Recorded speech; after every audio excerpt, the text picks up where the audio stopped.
Are you so... Okay, start over. I need to start over because I just licked my finger. We have to keep this though because this is a really good intro.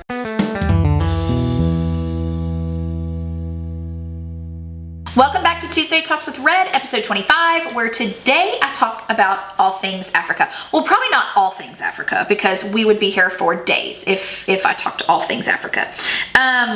Mainly, why Africa? So I get the question a lot about what's so special about Africa. And here's the thing: there's nothing special about Africa to you, but there is to me. So like people go on mission trips all the time.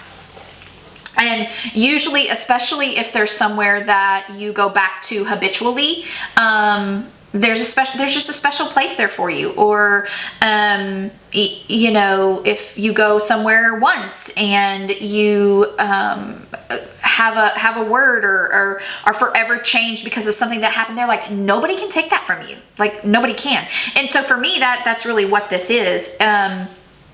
This is just my heart. It's where my heart is. Sadly, I haven't been there in the past couple of years. Thank you, COVID. Thank you, divorce. So it's been difficult. It's been very difficult. So let me rewind just a little bit to 2013, I believe, and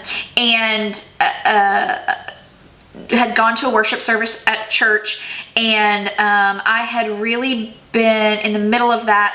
Now I've done mission work on and off my whole life, so let me throw that out there. It's not like this is the first thing on the planet that I've ever done, but I can remember sitting there and like it was clear as day that I knew wherever was next, because I had heard the church talk about, like, they had done some things in different places here in the United States.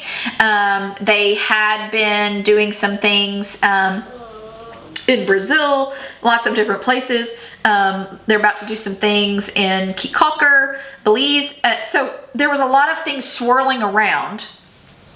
Africa had not been mentioned yet, but I knew in that moment that whatever was next was for me. I was going.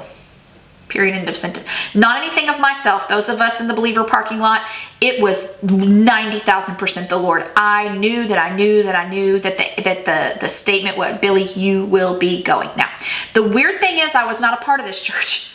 That's the weird thing. So around about this time, we have a local...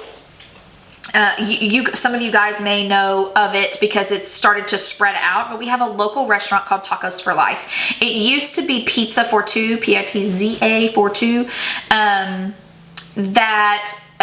is started by a local couple here who wanted to do a 1-for-1. So for every taco, for every pizza or whatever that we buy, it makes a manna pack. So they had partnered with a company that made this manna pack that would ship and could feed families good protein packed manna packs. And they had, once they raised enough money, they had this big packing party. Like, they would go on for days where you could sign up for times to come in and, you'd gear up and scoop, and we'd seal these manna packs, and we'd load it on these huge semi trucks and ship it to whatever country was getting it for that point in time.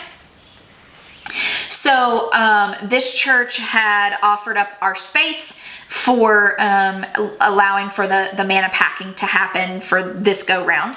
And so while we were there, the pastor of that church had started talking to a couple of the other people that were running this or whatever, and talking about where this one was going. And it was through Feed My Starving Children, and it was going to a place in Mozambique, Africa.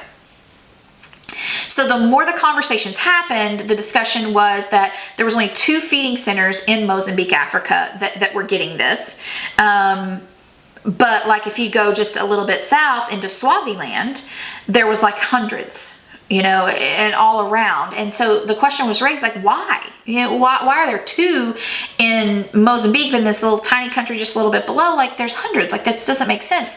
And it's because the government red tape was so difficult in Mozambique. Plus, they don't speak English there. I mean, that's not why, but that compounded it. Whereas, you go further south and there's, there's English speaking in those countries. So, the pastor said, we want to partner. We want to partner there. I didn't know that at that time. I was actually there helping pack the manna. My family were. We were helping pack the manna packs. And in church that next Sunday, I wasn't there because remember, I wasn't at that church. I was helping plant another one. And apparently they brought up the statement that they were going to be going to Mozambique, Africa. All that started, a team got together, a small handful got together to go, and I heard about it kind of through the grapevine, and I called the pastor and said, if you'll have me, I know this is what I'm supposed to do, here's how it played out, blah, blah, blah. So I jumped in midstream and got ready to go to Mozambique, Africa. This is in 2013. Well, I had no clue. I had no clue what we were doing other than we knew there was this feeding center there and that there were hundreds of kids, some single, double orphaned, whatever that looked like out in this village in Mozambique, Africa, who would be fed every day at a church that two pastors had been building in this community. So they actually came from Brazil, the Amazon in Brazil. She was born and raised there. His family had been missionaries around there. Anyway, they got married. He's from Louisiana. They got married and sight unseen agreed to pack up their life and move to this remote place in Mozambique and plant. So they've been there, they've now raised their 3 kids there. So anyway, we partnered with them, and they don't get a lot of people that come. I mean, they do from their sponsoring church that go, but not a lot of random teams that are like, here, let me come and help.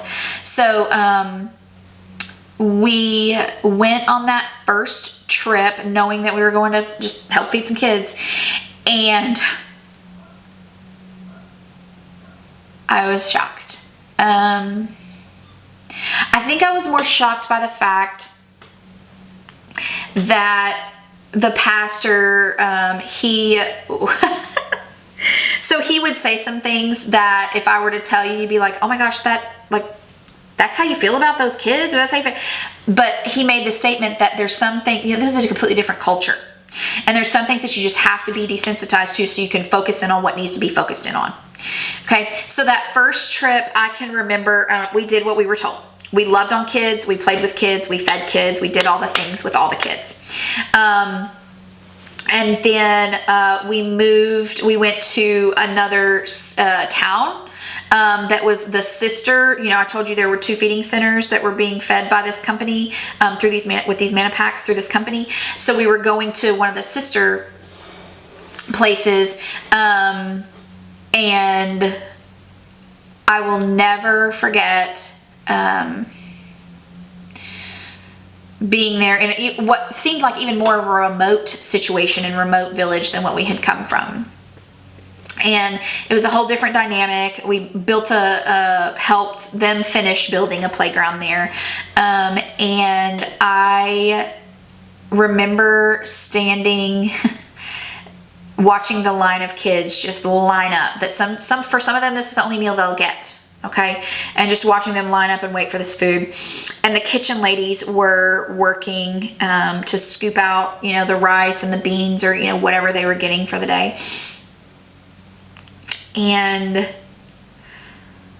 we're scooping this, and one of the ladies at the pot said, we're close to running out. How many more kids do we have left?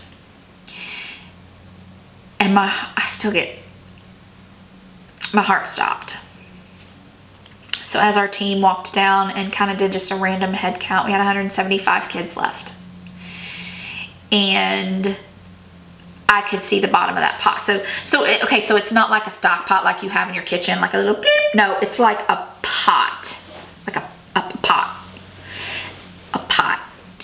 And they, would tip it, scoop, just had the right amount of, they knew how much to scoop into these bowls. And y'all could see the bottom of the pot. Saw the complete bottom of that pot. And there's 175 kids left. And there's no way. There's no way. And the camera stops shaking and then action. So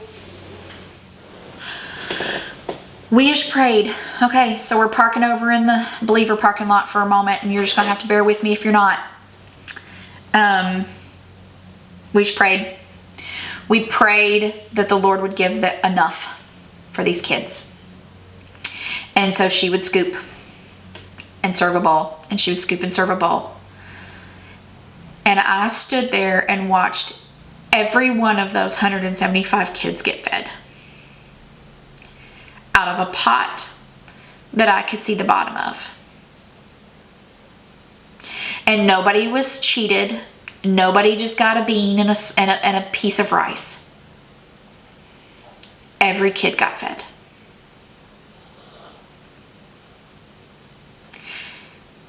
You can argue with me if you're not a believer, but you can't take it from me.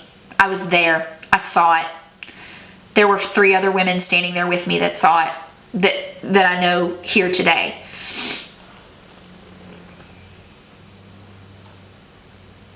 You can't take that from me.